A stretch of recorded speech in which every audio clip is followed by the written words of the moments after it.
Bonjour David Guillaumard de la société Segula Technologies. Merci d'être avec nous aujourd'hui. Bonjour. Alors, pouvez-vous nous présenter votre société en quelques mots et nous dire pourquoi vous êtes présent à ICOE Synergie 2018 ? D'accord. Donc Segula Technologies, c'est un groupe d'ingénierie français qui est présent sur tous les secteurs industriels, en fait, l'aéronautique, l'automobile, l'oil and gas et l'énergie et la navale. Donc, c'est aussi pour ça qu'on est là aujourd'hui. C'est un groupe qui a connu vraiment une forte croissance en fait ces dernières années. On est passé en 5 ans d'une entreprise de taille intermédiaire à un groupe de 11 000 personnes. Qui est présent sur 28 pays et qui est auprès de 300 clients. Donc la particularité de Segula Technologies, et aussi pourquoi on est là aujourd'hui, c'est qu'on a des projets on travaille pour clients, mais on travaille aussi sur des projets internes, sur fonds propres, en fait, financés par Segula Technologies. Et la particularité, c'est que c'est des projets de recherche et développement qui peuvent démarrer de zéro. Donc vraiment de l'idée de départ, d'une invention, d'un collaborateur qui a une idée. Et on va le développer sur fonds propres, sur des programmes de recherche, long terme. C'est le cas aujourd'hui. On présente une solution liée aux énergies marines renouvelables qu'on développe depuis 2013, donc depuis 5 ans. C'est une solution de stockage d'énergie en mer.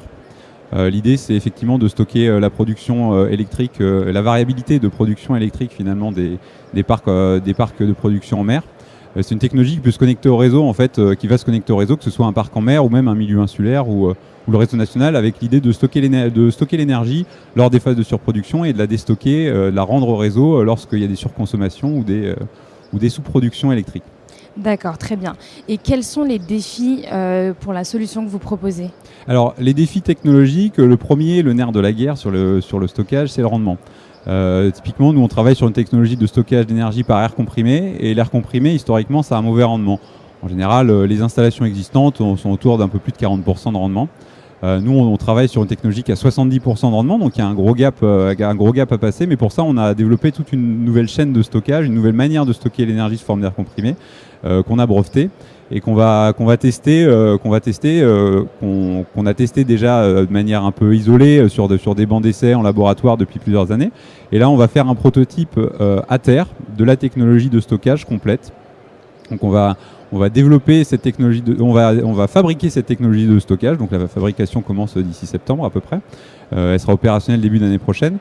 C'est un projet qu'on porte, c'est un projet collaboratif en fait qu'on porte. On est porteur de projet avec tout un tas de partenaires en région au Pays de la Loire. Donc c'est pour ça qu'on est aujourd'hui présent sur le stand Pays de la Loire, parce qu'on s'est associé au CETIM de Nantes, à Laboratoire IRENA à Saint-Nazaire et à l'Université de Nantes, et à Armin, l'Institut Mines Télécom Atlantique, qui est aussi basé à Nantes.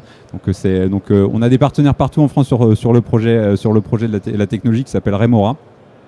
Donc, mais pour autant, le prototype, lui, est vraiment développé à Nantes avec nos partenaires nantais. D'accord, très bien. Et pour finir, quel marché visez-vous pour cette solution ? Alors, le marché, effectivement, c'est une question importante parce que le stockage, en fait, on appelle stockage plein de choses différentes.